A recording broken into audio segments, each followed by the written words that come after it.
అందరి praise brothers and సిస్టర్స్కి, ముఖ్యంగా మరి మన ప్రభు అయిన రక్షకుడైన యేసుప్రభు నామంలో అందరికీ వందనాలు. మరి దేవునికి కూడా ఎంతో వందనాలు. ఇంత గొప్ప సహవాసం, ఇంత మంచి కంబైన్ యూత్ మీటింగ్ ఈ సహవాసాన్ని ఇచ్చినాడు. మరి ఈ కంబైన్ యూత్ మీటింగ్ ఇట్లా అన్ని సంఘాల యూత్తో కలిసి ఎంతగానో ఆనందించే మరి గొప్ప సహవాసం కలిగి ఉండడానికి దేవుడు కృపించినాడు. మరి గత సంవత్సరంగా జరుగుతుంది. ప్రతి కంబైన్ యూత్ మీటింగ్కి నేను అటెండ్ అవ్వడానికి దేవుడు కృపించినాడు.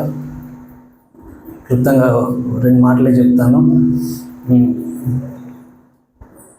ఆత్మీయంగా ఎదగాలంటే మనకి మన ఎంత ఉన్నాయి ఏం చేసిన ప్రాముఖ్యమైనవి మరి దేవుని వాక్యం చదవాలి, ఇంకా ప్రార్థన చేసుకోవాలన్నమాట. ఇది సాతాను మన యూత్ని ఏం చేస్తుందంటే డిస్ట్రాక్ట్ చేస్తుంది. సాధ్యమైనంత వరకు మనల్ని మరి లోక విషయాల్లో పడి మనం మరి వాక్యం చదివే విషయంలో, ప్రార్థించే విషయంలో మరి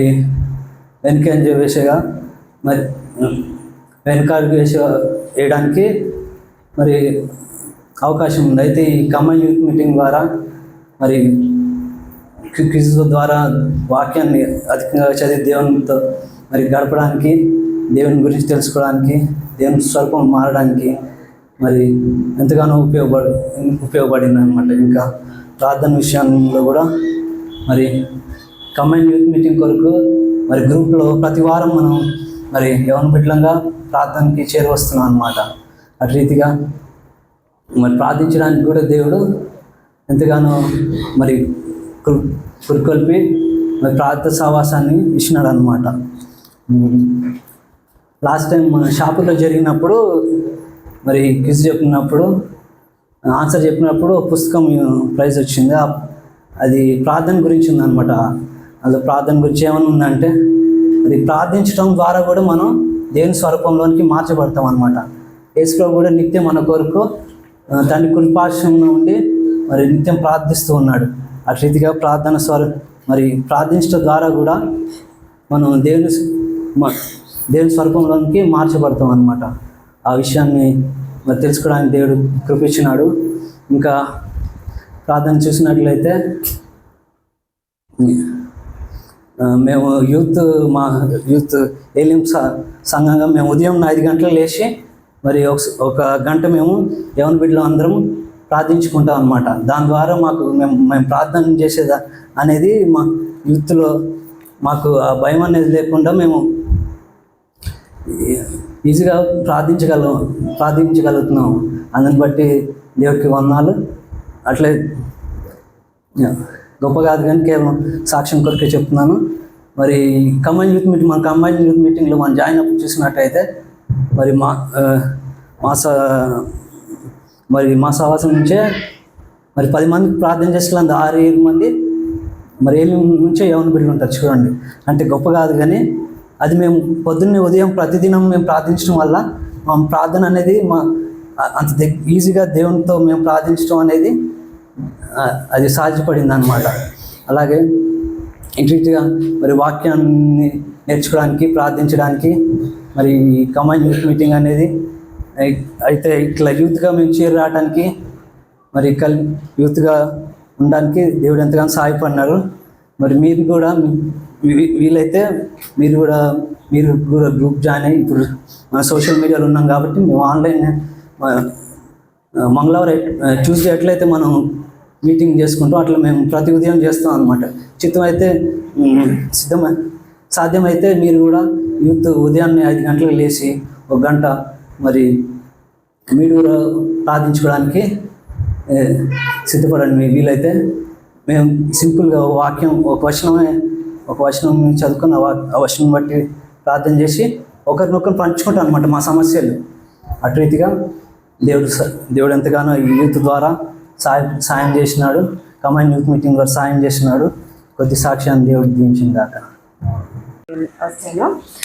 సో కంబైన్డ్ యూత్ మీటింగ్ నుండి ఏం నేర్చుకున్నాను అంటే కలిసి ఉండడం, అందరు యూనిటీ అనేది ఉండాలి అందరిలో. చర్చెస్ అన్నీ కలిసి రావడం, ఒకరినొకరు పరిచయం చేసుకోవడం, వచ్చిన ప్రతిసారి ఎవరో ఒకరితో మాట్లాడి ఏదో ఒక చర్చలు ఇక్కడ హత్నూరాలో, నర్సాపూర్లో ఆ, ఆ, వెళ్ళిన ప్రతి దగ్గర ఎవరో ఒకరు పరిచయం చేసుకొని ఎవరో ఒకరితో మాట్లాడి కొత్త కొత్త వాళ్ళతోటి వచ్చి అంటే బేతని వాళ్ళు మేము తెలిసిన వాళ్ళం ఉంటాం. సో వేరే చర్చ్ వాళ్ళు షాపూర్ నుండి వచ్చిన వాళ్ళు యాక్చువల్లీ ఇంకా వేరే చర్చ్ వాళ్ళు ఉంటారు, వాళ్ళు రాలేదు యాక్చువల్లీ, ఇంకా వస్తున్నారేమో మరి దారిలో ఉన్నారు. అందరితో కలవడం అనేది నేను నేర్చుకున్నాను. డాడీ కూడా చెప్తూ ఉంటారు అందరితో కలవండి, అందరితో మాట్లాడండి అని. అలాగే మనం సాంగ్స్లో కూడా సాంగ్స్ పాడేటప్పుడు ఇప్పుడు నాకు సాంగ్ రాలేదంటే పక్కన వాళ్ళని చూసి నేర్చుకొని నేను పాడడం, లేకపోతే నన్ను చూసి వాళ్ళు నేర్చుకొని పాడడం, నేను గట్టిగా పాడితే పక్కన వాళ్ళు నాకన్నా గట్టిగా పాడడం, వాళ్ళు గట్టిగా పాడుతున్నారంటే వాళ్ళకన్నా నేను గట్టిగా పాడాలని. అంటే యూత్లో అంటే ఆ కాంపిటీషన్ అనేది ఉంటుంది కాబట్టి అది అది ఇంప్రూవ్ అయిందనమాట. అంటే అది నేర్చుకున్నాను నేను. అంటే ఏంటి అంటే పక్కన వాళ్ళు ఏది చేస్తున్నారు అనేది కాదు, నేను ఎంత చేస్తున్నాను, నేను నాది ఎంత, నేను అంటే నేను ఎలా ఉంటున్నాను, నా ప్రవర్తన ఎలా ఉంటుంది, అంకుల్ చెప్పే వాక్యం కరెక్టే, నా జీవితంలో నేను చేస్తున్నానా, నేను ఆ రీతిగా నేను జీవిస్తున్నానా లేదా అనేది అది మనం చెక్ చేసుకోవాలి, అది మనం చూసుకోవాలన్నమాట. సో నేను కూడా వచ్చిన కంబైన్డ్ యూత్ మీటింగ్కి ఎప్పుడో వచ్చాను. ఆల్మోస్ట్ అన్ని చర్చెస్కి నేను అటెండ్ అయ్యాను. లాస్ట్ మంత్ ఒకటే లేను, ఎందుకంటే జాబ్ వచ్చి వెళ్ళిపోయాను కాబట్టి మీ అందరికీ తెలుసు. మీటింగ్లో జాయిన్ అవుతున్నారు, మీరు కూడా కుదిరితే మీటింగ్లో జాయిన్ అవ్వండి, ఎందుకంటే అన్న చెప్పారు కదా తెగోతన్న మనం నేర్చుకుంటాం. అంటే మన కోసం అంటే పక్కన వాళ్ళ ప్రాబ్లమ్స్ గురించి మనం ప్రేయర్ చేయొచ్చు, మనకి ఏదైనా ప్రాబ్లం ఉంటే పక్కన వాళ్ళు ప్రేయర్ చేస్తారు, అలా ఒకరికొకరు మనం ఉంటాము. అంటే మన పెద్దవాళ్ళు అలాగే చేశారు. అంటే వాళ్ళు ఏం చేశారు, వాళ్ళు మన కోసం ప్రేయర్ చేయడం, వాళ్ళ పిల్లల కోసం ప్రేయర్ చేయడం, వాళ్ళు చేయడం వల్లనే మనం ఇప్పుడు ఇలా ఉన్నాము. మనం కూడా అదే నేర్చుకోవాలి, మనం కూడా అలాగే ప్రేయర్ చేయాలి. అలా మనం చేయగలిగితే మన తర్వాత వచ్చే వాళ్ళు మనల్ని చూసి నేర్చుకునే వాళ్ళు, మన ఏజ్ తర్వాత ఉన్న ఏజ్ వాళ్ళు చూసి నేర్చుకునే వాళ్ళు, ఆ రీతిగా వాళ్ళు కూడా అక్క వాళ్ళు అలా చేశారు, అన్న వాళ్ళు అలా చేశారు కదా అని వాళ్ళు అలా వాళ్ళు మనల్ని ఇన్స్పిరేషన్గా తీసుకుంటారు. అలా మనం రోల్ మోడల్గా ఉండడానికి అవుతుంది. సో నేను కూడా అదే చేస్తాను, ఎందుకంటే మార్నింగ్ ప్రేయర్ ఉంటుంది అని అన్నారు. ఆ మార్నింగ్ ప్రేయర్లో ఆల్మోస్ట్ జాయిన్ అవ్వడానికి ట్రై చేయాలి, జాయిన్ అవ్వాలి, ప్రేయర్ చేయాలి. అంటే మనం నేర్చుకోవాలి ఏదో ఒకటి, ఒక గుడ్ హ్యాబిట్ అనేది ఉండాలి. కాబట్టి అలాగే కంబైన్డ్ యూత్ మీటింగ్కి మీరు వస్తున్నప్పుడు మీతో ఎవరైనా తీసుకురావడము, లేకపోతే చర్చ్లో వాళ్ళనే తీసుకురావడము, అది కూడా కష్టమే. చర్చ్లో వాళ్ళే రారు, మన చర్చ్లో వాళ్ళు ఎవరైతే ఉన్నారో, నాతో పాటు ఉన్న నా ఫ్రెండ్ రానని అంటుంది. అలాగా వాళ్ళు ఎందుకు రానంటున్నారు, రీజన్ ఏంటి, ఏందన్నా ప్రాబ్లం ఉంటే వాళ్ళని అడిగి వాళ్ళని అది కాదు అది అని సరిచేసి వాళ్ళని సరి చెప్పి వాళ్ళని తీసుకొచ్చే వాళ్ళంగా మనం ఉండాలి. అంటే మన ద్వారా ఎవరో ఒకరు వచ్చారు అని ఉండాలి. ఒకరి మధ్యలో ఒకరికి మనస్పర్ధలు అనేవి ఉండకుండా మనం చూసుకోవాలి, అందరితో యూనిటీగా ఉండాలి. అది నేను నేర్చుకున్నాను. ఇంకొంచెం సాక్షులు దేవుడికి. నా పేరు డేవిడ్ రాజు, నేను షాపూర్ హెబ్రోన్ పాదన్ మందిరం నుండి ఇక్కడికి వచ్చాను. నేను పుట్టినప్పటి నుంచి నేను ఒక క్రైస్తవ కుటుంబంలోనే జన్మించాను. క్రైస్తవుడిగానే వచ్చాను, కానీ నా జీవితంలో రక్షణ అనేది లేదు. సండే స్కూల్కి వెళ్ళేవాడిని. నా చిన్నతనం నుంచి అన్ని యూత్ మీటింగ్స్లో, బైబిల్ స్టడీలో, సండేలో అన్నింటిలో వాయిద్యాలు వాయించేవాడిని. అన్ని పచ్చర్లో, మందిరంలో అన్ని పచ్చర్లు చేసేవాడిని, కానీ నా జీవితంలో రక్షణ అనేది లేదు. ఈ రక్షణ నాకు ఎప్పుడు వచ్చిందంటే VBSలో ఒకరోజు 2003వ సంవత్సరం VBSలో ఒక లెసన్ ద్వారా దేవుడు నాతో మాట్లాడుతూ వచ్చినాడు. ఆ లెసన్ ద్వారా నేను రక్షింపబడినాను. ఎట్లా అంటే, నీ హృదయం అనేది సింహాసనపు గదిలో ఎవరున్నారు, యేసుప్రభువా లేదంటే అపవాదా, సైతానా. ఆ లెసన్ ద్వారా నేను నా హృదయం దేవునికి ఇవ్వాలని ఆశపడుతూ నేను ఆ రోజే నేను రక్షణ తీర్మానం చేసుకున్నాను. అంతేకాకుండా అక్టోబర్ 23వ తేదీ 2003వ సంవత్సరంలో యూత్ రిట్రీట్ జరిగింది. ఆ యూత్ రిట్రీట్లో నేను నా చేతి తీర్మానం చేసుకోవడం జరిగింది. ఆ రోజు కూడా యూత్ మీటింగ్ అంతా అయిపోయింది. ఇక బెనిడిక్షన్ ముందు ఆల్టర్ కాల్ ఇచ్చినప్పుడు తిమోతి గారు, నువ్వు ఇప్పుడు ఈ సమయం ప్రారంభిస్తే నువ్వు ఎక్కడికి వెళ్తావు అనే క్వశ్చన్ మాత్రం నాకు చాలా బలంగా నాటబడితే వచ్చింది. నేను నిజంగానే చనిపోతే ఇప్పుడు నేను నరకంకి వెళ్తాననే భయం నాతో పట్టుకుంది. వెంటనే నేను నా పాపంలన్నీ ఒప్పుకోవడం జరిగింది. యేసుప్రభు వారిని నా హృదయంలోకి ఆహ్వానించడం జరిగింది. నేను చేతి తీర్మానం చేసుకోవడం జరిగింది. 2004వ సంవత్సరంలోనే జూన్ నెలలో నేను బాప్తిసంలో సాక్ష్యం ఇవ్వడం జరిగింది. ఆ తర్వాత రక్షణ మార్మన్స్ పొందాను, కానీ నా జీవితంలో దేవుని చిత్తం ఎలా కనుగొనాలనేది నేను ఇప్పుడు నేను ప్రాక్టికల్గా చేయలేదు. కానీ హెబ్రోన్లో యూత్ క్యాంప్ జరిగిన సందర్భంలో అక్కడ ప్రాక్టికల్ టాక్లో దేవుడు నాతో మాట్లాడుతూ వచ్చినాడు. ఏ విధంగా దేవుని చిత్తం కనుగొనాలి, anything it might be job విషయమే కానీ, నా భవిష్యత్తు కానీ, వివాహం కానీ, ప్రతి విషయంలో ఏ విధంగా దేవుని చిత్తం కనుగొనాలని ఆ రోజు యూత్ క్యాంప్లో దేవుడు నాతో మాట్లాడడం జరిగింది. తర్వాత దేవుడు నాకు ఎన్నో వాగ్దానాలు ఇస్తూ వచ్చినాడు. నేను తర్వాత అవన్నీ ధ్యానించినప్పుడు ఆదికాండం 28:15 ప్రకారం దేవుడు నాకు బాప్తిస్మంకి ఇచ్చిన వాగ్దానం తర్వాత 2014లో అదే వాగ్దానం నాకు రావడం జరిగింది. వివాహ విషయమే దేవుడు ఆ వాగ్దానం నా పక్షం నెరవేరుస్తూ వచ్చినాడు. అంతేకాకుండా నేను జాబ్లో జాయిన్ అయినప్పుడు దేవుణ్ణి ఒక మాట అడుగుతూ వచ్చినాను. నాకు వీకెండ్స్ హాలిడే ఉండాలి, నేను సువార్తకి డాడీ వాళ్ళు ఫ్రీక్వెంట్గా వెళ్తుంటారు, ఎవ్రీ మంత్ ఒక సువార్తకి చేస్తూ ఉంటారు. ఆ సువార్తలో నేను కూడా పాలు పొందాలంటే నాకు సహకరించేటువంటి కంపెనీ మాత్రమే కావాలని నేను మా కుటుంబ సభ్యులతో ఒక 2 నెలలు వాళ్ళు ఎవ్రీ ఫ్రైడే ఫాస్టింగ్లో ఉంటారు. ఆ ఫాస్టింగ్ ప్రేయర్లో నేను కూడా ప్రేయర్ చేయడం జరిగింది. ఆ ప్రేయర్ చేసినప్పుడు దేవుడు ఒక 2 months ప్రేయర్ చేసిన తర్వాత థర్డ్ మంత్లో నాకు ఒక అద్భుతమైన జాబ్ ఇస్తూ వచ్చినాడు. ఆ జాబ్ ఎలా ఉండేదంటే, నేను ఇయర్లో ప్రతి నెలలో 3 days మినిమం సువార్త వెళ్తూ ఉండేవారు డాడీ వాళ్ళు. వాళ్ళతోటి నేను ఎవ్రీ మంత్ మినిమం 3 days, అట్లా ఇయర్ మొత్తం 12 months ప్రతి నెల ఒక్క లీవ్ పెట్టకుండా సువార్తకి వెళ్తూ వచ్చినాను. ఎట్లా దేవుడు వచ్చినాడో నాకు కూడా తెలియదు. 2014 సంవత్సరంలో ఇది ప్రాక్టికల్గా జరుగుతూ వచ్చింది. ఆ రోజు నుంచి తీర్మానం చేసుకున్నాను, నేను దేవుని చిత్తం ప్రకారం ముందుకెళ్తే దేవుడు చేసే అద్భుతములు ఇలాగుంటాయని అనేక విషయాలు తెలుసుకుంటూ వచ్చాను. తర్వాత ఆ వివాహ విషయంలో కూడా దేవుడు తన చిత్తానుసారంగా నాకు బయలుపరుస్తూ వచ్చినాడు, నాతో ప్రాక్టికల్గా మాట్లాడుతూ వచ్చినాడు. వాగ్దానాన్ని బట్టి ఆ విధంగా ముందుకు వెళ్తూ వచ్చినాను. ఈ విధంగా దేవుడు ఈ యూత్ మీటింగ్స్ ద్వారానే నాలో అనేక మార్పులు చేస్తూ వచ్చినాడు. నా చిన్నతనంలో నేను రక్షింపబడింది, నేను తీర్మానం చేసుకుంది యూత్ రిట్రీట్లో.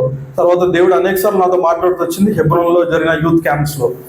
సో ఈరోజు ఇది ఒక అద్భుతమైన ఆపర్చునిటీ మీ అందరికీ. యాక్చువల్లీ మేమేం చేస్తున్నామంటే, హెబ్రోన్ ప్రార్థనా మందిరంలో ఇంతకుముందు మేము కూడా 5 o'clock every alternate Saturdays gather అయ్యి అందరం ఒకరు మెసేజ్ చెప్పాలి, ఒకరు ట్రాన్స్లేట్ చేయాలి, ఒకరు సాక్ష్యం చెప్పాలి. ఈ విధంగా ప్రతి వారం మేము నేర్చుకుంటూ వచ్చినాం. మేము అక్కడ ఏం నేర్చుకుంటూ వచ్చినామో ప్రాక్టికల్గా ఇప్పుడు అదే జరుగుతూ ఉంటుంది. దేవుడు మాకు ఇచ్చిన అవకాశం సద్వినియోగం చేసుకుంటూ ముందుకు వెళ్తూ ఉంటున్నాం. ఈ విధంగా ఏ విధంగా నేర్చుకుంటూ ముందుకు వచ్చినామో, ఇక్కడ హత్నూరులో కానీ ఇంకా ఎక్కడైతే ఏ ప్రాంతంలో యూత్ మీటింగ్ జరుగుతుందో అక్కడ మీరు కూడా మీ అందరూ ఈ విధంగా ముందుకు రావాలని మా ఆశ. మీ కొరకు మేము ప్రతి వారము సంఘం కూడా ప్రార్థన చేస్తూ వస్తున్నాము. మేము ఏ విధంగా రక్షింపబడుతూ వచ్చినామో మీరందరూ కూడా ఈ విధంగా దేవునిలో ఎదగాలని మా ఆశగా ఉంటుంది. ఆ విధంగా దేవుడు మాకిచ్చిన ఈ యొక్క భారం కొలిది మేము మీ కొరకు ప్రతి పరీక్షల్లో దేవునికి నమ్మకంగా ఉంటూ దేవుడు ఇచ్చిన పరిచయం త్రోసేయకుండా ముందుకు వెళ్ళాలని మేము ఎంతో ఆశ కలిగి ఉంటున్నాం. ఈ విషయమే మా కొరకు మీరు అందరూ పాటించండి. మీరు కూడా ఈ విధంగా ఆత్మీయంగా ఎదగాలని, అనేక తలాంతులు కలిగి దేవుని కొరకు మీ యొక్క ప్రతి విషయమే దేవుని కొరకు మీరు బలమైన పాత్రగా ఉపయోగపడాలని మీ కొరకు మేము ప్రార్థన చేస్తుంటున్నాం. ఈ సాక్ష్యం దేవుడు దీవించిన గాక.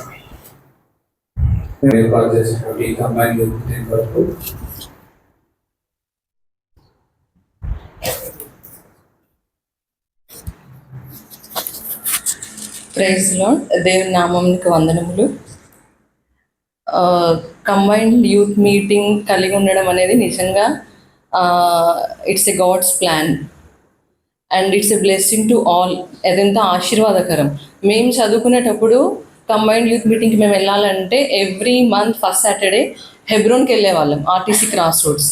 ఇక్కడ ఎక్కడ కూడా కంబైన్డ్ యూత్ మీటింగ్ ఉండేది కాదు. మాకు ఆశ ఉంటే మేము అంత దూరం ఒక మీటింగ్ ఒక 2 hours కోసము మేము 1.5 hour జర్నీ చేసి వెళ్ళేవాళ్ళం. మేము ఉండేది అప్పుడు ఐడిపిఎల్ కాలనీ దగ్గర రంగారెడ్డి నగర్. ఇప్పుడు మేము ప్రజెంట్ ఉండేది బెతనియా సురారం కాలనీ. అయితే తర్వాత నాకు అనిపించింది, ఈ గిల్గాల్లో అక్కడ బ్రాంచెస్కి కలిపి కంబైన్డ్ యూత్ మీటింగ్ వాళ్ళు కండక్ట్ చేశారు. మేము బెతనియాకి రాకముందు గిల్గాల్ అసెంబ్లీకి వెళ్ళేవాళ్ళం. బెతనియాకి వచ్చిన తర్వాత ఇక్కడ కంబైన్డ్ యూత్ మీటింగ్ ఏం లేదు. అయితే అక్కడ ఉన్న గాడ్ సర్వెంట్, తర్వాత ఏలింలో ఉన్న ఎల్డర్స్ బ్రదర్స్ వాళ్ళందరూ చెప్పారు, ప్రార్థన చేయండి, మనం కూడా మన జోన్లో కంబైన్డ్ యూత్ మీటింగ్ మనం కూడా కలిగి ఉండాలని. నేను అనుకున్నా, ఇది పాసిబులా? ఇక్కడ ఎన్ని అసెంబ్లీస్ ఉన్నాయి, మన హెబ్రోన్ ఫెలోషిప్స్ కానీ, లేకపోతే ఇది పాసిబుల్ అవుతుందా అనుకున్నాను. అయితే ప్రార్థన చేస్తూ వచ్చాం. అయితే అనుకోని రీతిగా సడన్గా ఇది కంబైన్డ్ యూత్ మీటింగ్ స్టార్ట్ చేయడం అనేది జరిగింది. ఈ తర్వాత అది ఎంత దూరమైన యవనస్తులందరూ కూడా ఎంతో ఇంట్రెస్ట్గా రావడం, మేము చూస్తూ వచ్చాం. లాస్ట్ టైం ఇక్కడ జరిగినప్పుడు మా మందిరం నుంచి దాదాపు ఒక 50 మంది వరకు వచ్చారు. అయితే దూరం అయినప్పటికీ కూడా ఇట్లా యవనస్తులందరూ రావడం అనేది, ఈ వాళ్ళు రక్షణ తీర్మానం చేసుకోవడం, ఒకరైనా పర్వాలేదు, ఒకరు ఇద్దరు ఎంతమంది అయినా పర్వాలేదు. బైబిల్లో రాయబడి ఉంది కదా, మార్మన్స్ అక్కర్లేని 99 మంది నీతిమంతుల కంటే కూడా మార్మన్స్ పొందు ఒక్క పాపి విషయమే పరలోకమందు సంతోషం కలుగుతుంది. అయితే ఎప్పుడు ఆల్టర్ కాల్ ఇచ్చినప్పుడు ఒకరైనా తీర్మానం చేసుకోవాలి, ఒకరైనా మార్మన్స్ పొందాలి. ఒకరు కాదు, అంతకంటే ఎక్కువగానే తీర్మానం చేసుకుంటూ ఉన్నారు. సో వారందరిని బట్టి కూడా దేవునికి ఎంతో వందనాలు. నేనైతే అనుకోలేదు నిజంగా ఇది దేవుని కార్యము, దేవుని పని, మనుషులు కాదు కానీ దేవుడు ప్రారంభించిన పని ఈ రీతిగా దేవుడి రాకడ పర్యంతం కూడా కొనసాగాలని అందరూ ప్రార్థించేయండి. Thank you. ఒక్కసారి మనం అందరం లేచి